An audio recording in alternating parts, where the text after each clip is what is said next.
Good morning, folks. Lindsay Huddles from SPS back in the building. Another Monday motivation.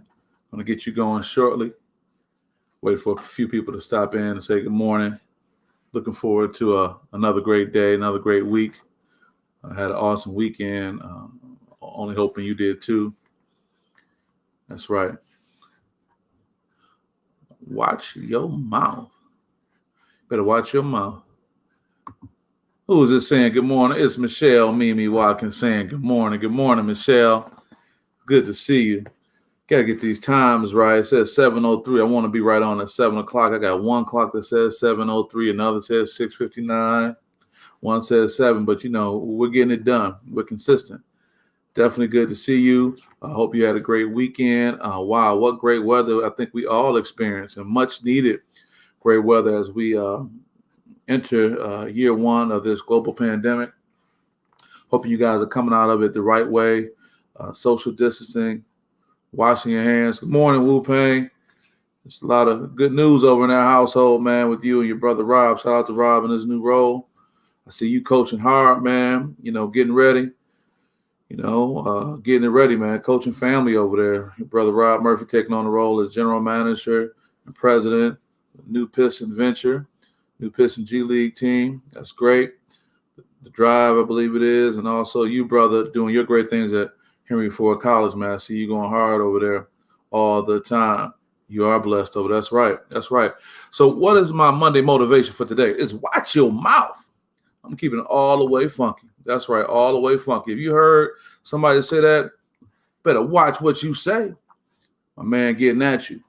Very aggressive response to people telling you be careful what comes out of your mouth. I'll leave this image up here, this brother that promotes an aggressive stance. And I don't do this to add to any stereotype at all. I'm well aware of the stereotypes that African-American men experience, but I want to put this image up here because here's the thing. Would you go up to somebody who was twice your size, who looked like they were an MMA fighter and was very, very skilled with their hands, as someone say, know how to move around a little bit? And would you say something disrespectful to them right to their face? Like, would you go to Mike Tyson and call him all kind of names right to his face and Mike give you that look? You wouldn't. You would watch your mouth. So what I'm saying to you, that if you wouldn't say this to someone who was physically bigger than you, who possesses the power to really hurt you, then why would you say the same things in regard to your life? That's right. Why would you say the same things regarding what you are putting out there? I'm saying, be cautious. Be careful what you ask for, because you just might get it. What I want to talk about today, guys, are the power of words. And not just the power of words that can get you hurt talking to somebody else who's bigger or stronger than you, but what you can say to hurt your own self. Just started out at the top of the show congratulating Wu Payne for all that he's doing. James Payne over at Henry Ford College coaching. His brother Rob Murphy for his new role with the Pistons, with their G League affiliate as general manager and president.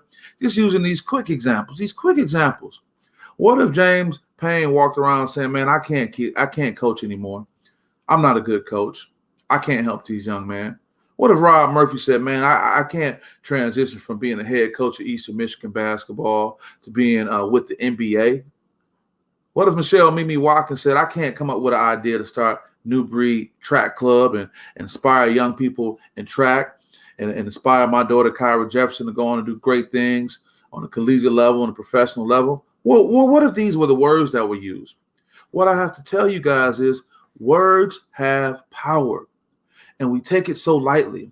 I just know that in our natural, casual conversations, we use the word, oh, man, you got your little job going on. Oh, man, you ain't going to get that. And we just so used to being around these negative words, especially as it relates to our own success. Yeah, not just what you put out to somebody else, is what you say about yourself. This is, what can I say? What words can I use to keep myself inspired, to keep myself motivated? And sometimes it may mean you have to limit who you rolling with. Who are you talking to? Uh-oh, Michelle says, say it. I must have hit on something. That's right.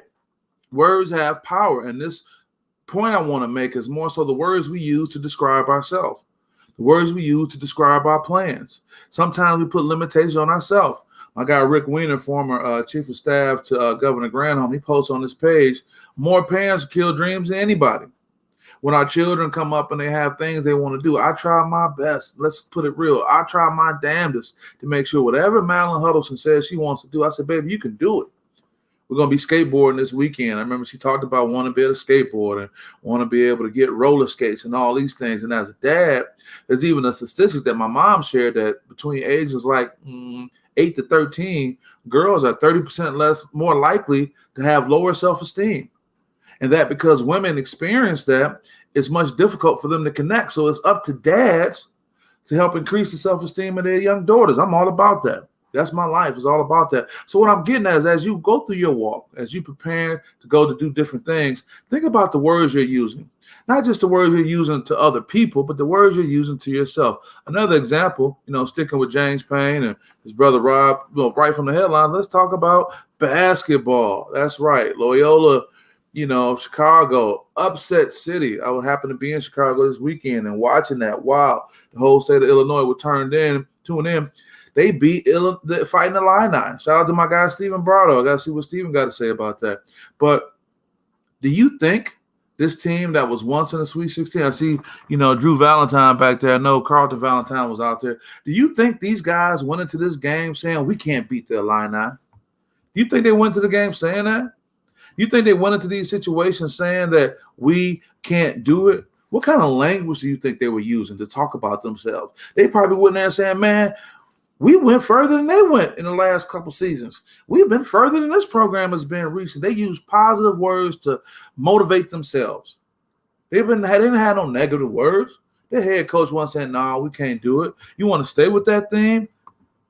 Let's talk about Texas versus Abilene Christian. If I'm saying the name correctly.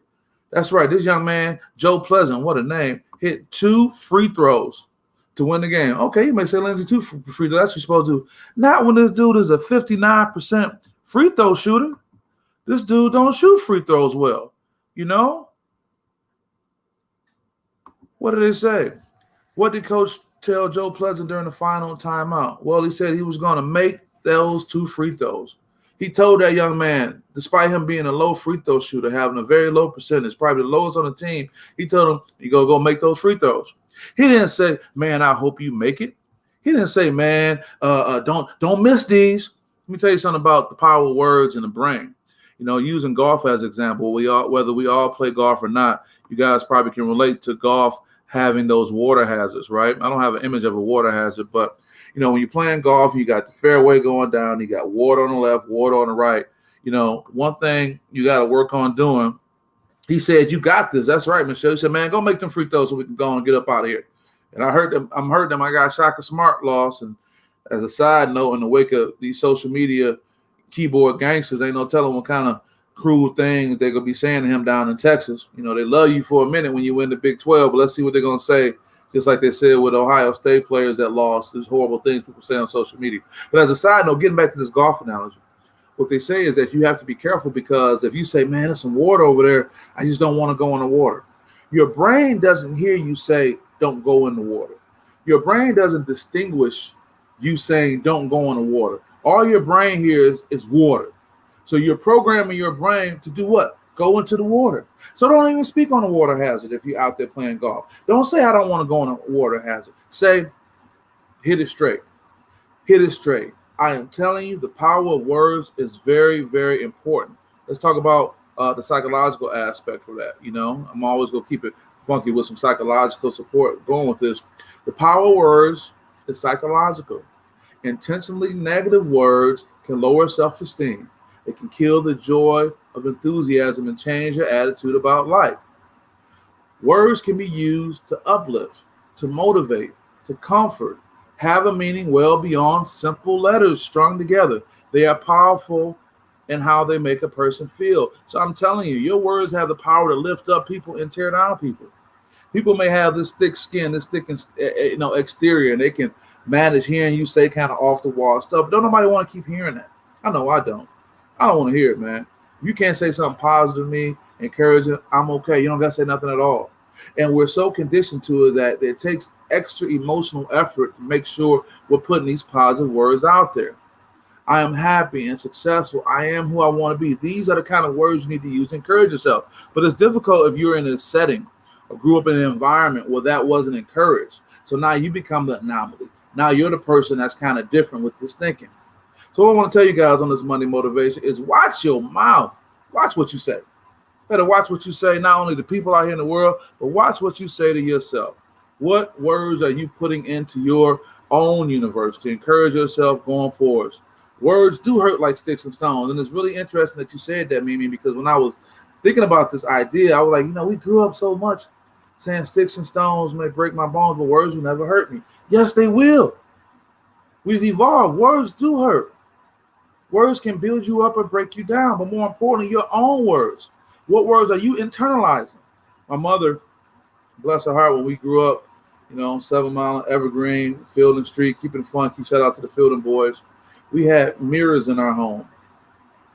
Ceiling to floor to ceiling mirrors, Mimi. I'm talking about big time, to where in our living room, and my mother said the whole idea was to make the room look larger, which it did, but also it helped my brother, Sean, who passed away.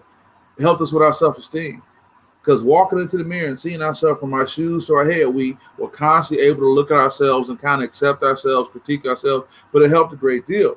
But also my mother poured positivity into us, poured positive things into us. Yes, right, it enlarged the space, and it was a great thing. But I say that to say we have to be careful of the words we use. In our society, in our culture in particular, we have this thing of just kind of getting on people. Oh, I'm messing with you. But man, coming out this pandemic, as we're dealing with this pandemic, man, people's, mental health is really low right now, man. Really fragile.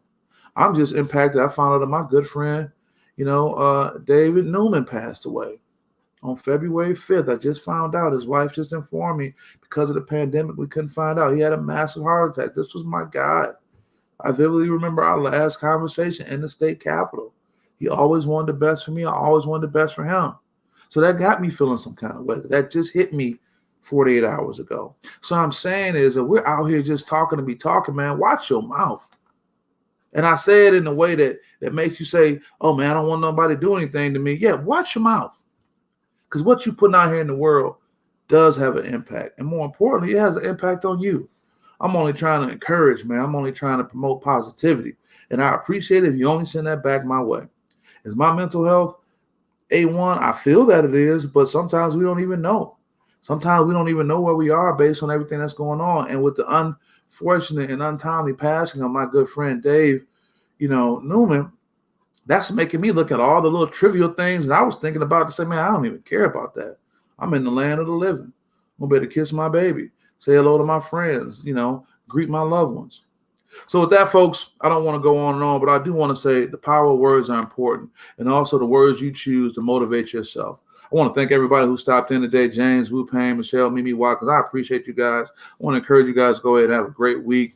These young people who are participating in the high school athletics, in these playoff games, think nothing but positivity. Use positive words. Be conscious of it. And it's probably much easier to say something negative and slick. It takes a little bit more effort to be positive. I encourage you guys to be about that and do that. So with that, I want to wish you guys a great week. Great life. And I just appreciate your support of SPS. We got some more things we'll be working on as we transition out of college basketball, look at a little high school athletics. Going to be working on the virtual peer leadership conference. Going to have some great people involved in that, as well as do some things in this AAU season. So as long as I get an outlet where I can plug in my electricity, SPS will be in the building on the scene. I only got to do that, because technology is so great. So with that, wish you all the best. Have a great day. Watch your mouth. Say good things. Be great. Lindsay Hudson with SPS is out.